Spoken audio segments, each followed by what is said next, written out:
'Cause I grew up in a small town in Wyoming. I grew up in the prairie catching lizards and snakes. So when I was a kid, there were two kinds of snakes. The kind you kept as pets, and the kind you caught and killed and gave the skins to your teachers as gifts. And now that I'm older and I live in a metropolitan area, I live in downtown LA, there's still two kinds of snakes, me and the other snakes. And so this is what that kind of represents. So you have this character all in white, wearing a black hat. This character, it's all dark, wearing a white hat.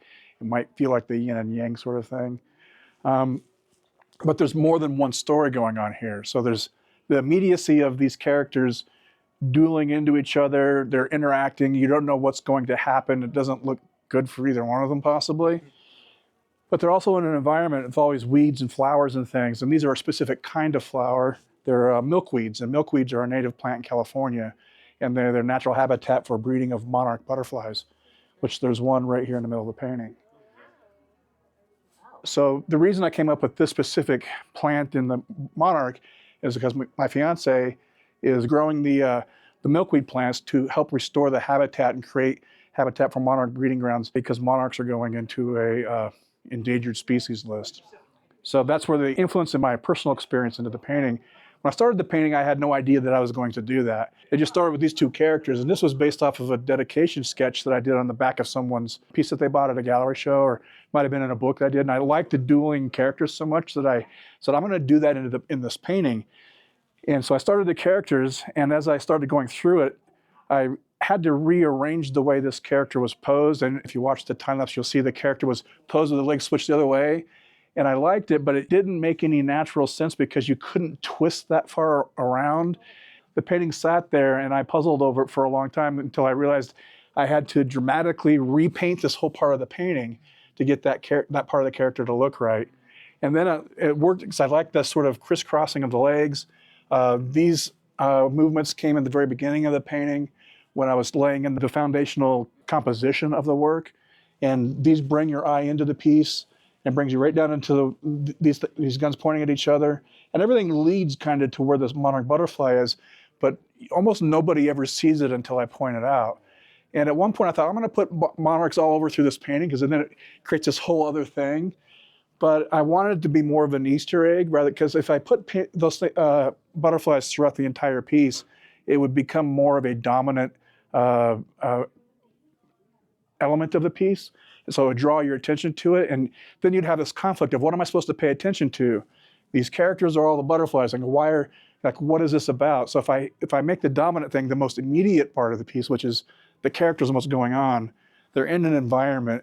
The colors of the environment are somewhat alarming. There's this bright oranges and reds, and then the rest of this is all gray tones. There's no blue or anything, but the way the color works is when you put a neutral tone next to a really bright color, the neutral tone takes on a complementary color in the perception of our minds. And also it takes on a temperature change of warm to cool. So you have this really warm red, and then these grays turn into a cool, and the cool is a bluish tone. And so our brains do all this stuff for us without us having to think about it. And also there's a lot of reds, because this whole underpainting of this painting was done with red. And I kept that as like the underlighting of the character. And that comes from like all the forest fires and stuff we're getting, all the grass fires. It wasn't necessarily supposed to be about grass fires and stuff like that, but that underlighting does a couple of things. It's a really intense underlight in a natural setting, like a fire might be, but also it helps to define the character and separate the character away from the background. So you have a silhouetted image. You have the silhouette of these characters. So even if you can't see all the folds and wrinkles and things, if you see the outlines, they make sense, that you can read, they're readable in a very graphic sense. So that goes into some of the technical parts about the painting, but yeah, two kinds of snakes. The paintings, in my hope, give people an opportunity to find whatever story they're wanting to find in it. We tend to see what we want to see in things. And so we attach our own emotional content to it, our own experience. And sometimes any particular painting may not resonate with you or any particular person, but the people it does resonate with, there's going to be something about it, whether they consciously are aware of it or not, that strikes something at a core level, that they feel it. And then they got to figure out, well, what is this that I'm feeling? it may not be obvious. And so you might get people asking questions like, what is this about? Because they're trying to figure out, I like it and I don't even know why I like it. Because people will be like, I'm not even into Westerns. Or because they see cowboy hats and I just immediately think of this is a genre piece about cowboys. And the cowboy is a symbol, it's more of an archetype. Like you might think of it as a mythological image. And so if you think of it in terms of myth, and not in terms of myth as a falsehood, but myth as an image, and we can map on to these symbols anything we want to. But the cowboy image is a very uniquely American cultural icon. So it has a lot of range that we can put into it.